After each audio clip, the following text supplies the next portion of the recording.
আসসালামু আলাইকুম। ঘরোয়া রান্নাঘরে আজকে আমি আপনাদেরকে চিকেন টিকিয়া কাবাব করে দেখাবো। সে চিকেনগুলো আমি হাড় ছাড়া নিয়েছি, ছোট ছোট করে কেটে নিয়েছি। এখানে আমি চিকেনগুলো এখন প্রেসার কুকারে নিয়ে নিচ্ছি।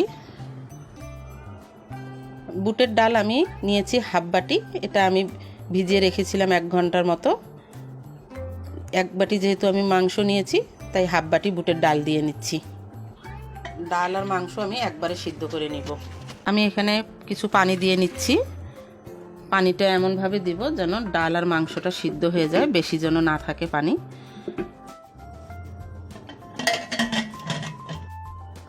আমি এখন প্রেসার কুকারের ঢাকনাটা খুলে দেখব কি অবস্থা হয়েছে সিদ্ধ। সামান্য একটু পানি আছে, তা আমি পানিটা ফেলে দিব না, জাল করে নিব এবং পানিটা এখানে টানিয়ে নিব।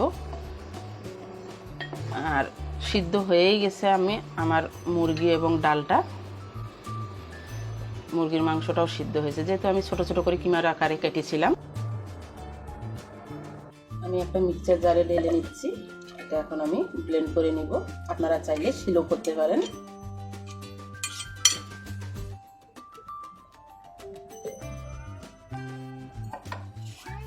আমি ঢেলে নিব। এখন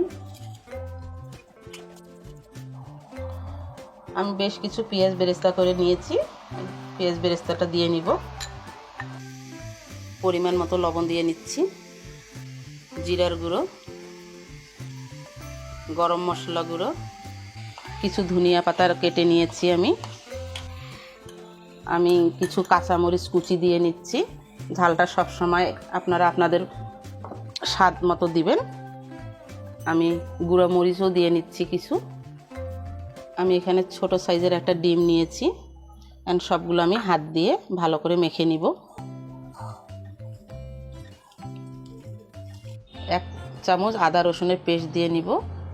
আবার এখন আমি কিছু সময় মাখাবো সুন্দর করে।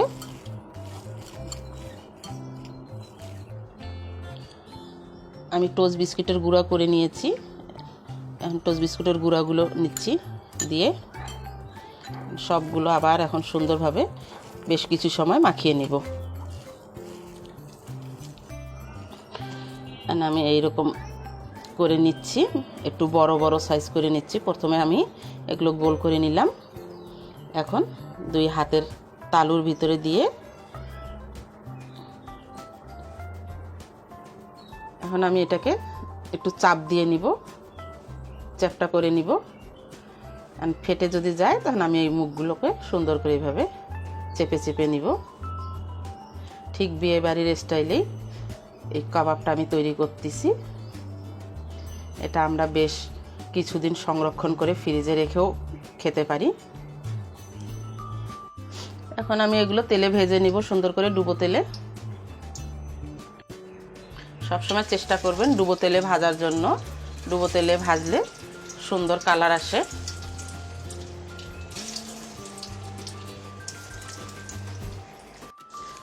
হালকা হিটে আমরা এগুলো ভেজে নিব। কাবাবগুলো বেশি হিট দেওয়া যাবে না, হালকা হিটে সুন্দর একটা কালার আসে। আর যদি হিট আমরা বাড়িয়ে দিই জিনিসটা তাড়াতাড়ি হবে, তবে ভিতরটা কাঁচা থেকে যেতে পারে। 1 পিঠ আমার ভাজা হয়ে গেছে, আমি আর 1 পিঠ করে ভেজে নিব।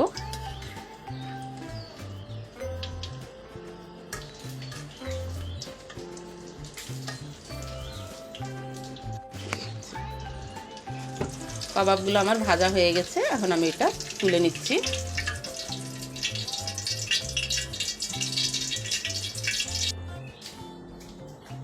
ভাত এবং পোলাও দিয়ে আমরা এটা টিকিয়াটা খেতে পারি, এবং মেহমান আসলেও এটা আমরা তৈরি করে দিতে পারি, যেহেতু এটা আমরা ফ্রিজে রেখে কিছুদিন খেতে পারবো। তাই আমি একবারে বেশি করে নিয়েছি, কিছু অংশ রেখে দিয়েছি, আবার পরে করে নিব।